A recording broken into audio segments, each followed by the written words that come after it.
Chapter 2 callus the mind, दिमाग को मजबूत बनाना। नमस्कार दोस्तों, चैप्टर 2 में डेविड गॉगन्स हमें एक नया विचार सिखाते हैं। इस अध्याय का नाम है कैलस द माइंड। जिस तरह लगातार मेहनत से हमारे हाथों में कैलस बन जाते हैं, उसी तरह दिमाग को भी मजबूत बनाया जा सकता है। डेविड गॉगन्स बताते हैं कि उनका जीवन एक समय पर पूरी तरह बिखरा हुआ था। वे मोटापे से जूझ रहे थे, बीमार रहते थे और मानसिक रूप से खुद को कमजोर मान चुके थे। लेकिन एक दिन उन्हें यह एहसास हुआ कि उनकी सबसे बड़ी समस्या उनका शरीर नहीं, उनका दिमाग है। गॉगन्स कहते हैं, हमारा दिमाग हमेशा आराम चाहता है। जैसे ही कोई कठिनाई आती है, दिमाग कहता है, बस अब बहुत हो गया। लेकिन सच्चाई यह है कि हम अपनी वास्तविक क्षमता का सिर्फ एक छोटा सा हिस्सा ही इस्तेमाल करते हैं। इस अध्याय में गॉगन्स समझाते हैं कि दर्द से भागने के बजाय हमें दर्द से दोस्ती करनी चाहिए।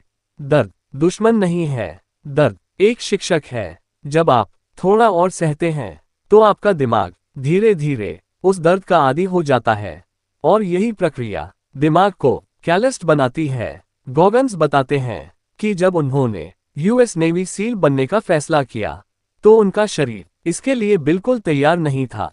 लेकिन उन्होंने अपने दिमाग को हार मानने नहीं दी। हर बार जब दिमाग कहता, अब रुक जाओ, वे एक कदम और आगे बढ़ते। धीरे धीरे दिमाग को ये सीख मिल गई कि दर्द के बावजूद काम जारी रखा जा सकता है। इस अध्याय की सबसे बड़ी सीख यह है कि मानसिक मजबूती एक दिन में नहीं आती। ये रोज खुद को थोड़ा थोड़ा असहज स्थिति में डालने से आती है। अगर आप हमेशा आराम चुनते हैं, तो आपका दिमाग कमजोर ही रहेगा। लेकिन अगर आप जानबूझकर कठिन रास्ता चुनते हैं, तो आपका दिमाग मजबूत बनता चला जाएगा। डेविड गॉगन्स कहते हैं, आपको हर दिन खुद से एक सवाल पूछना चाहिए।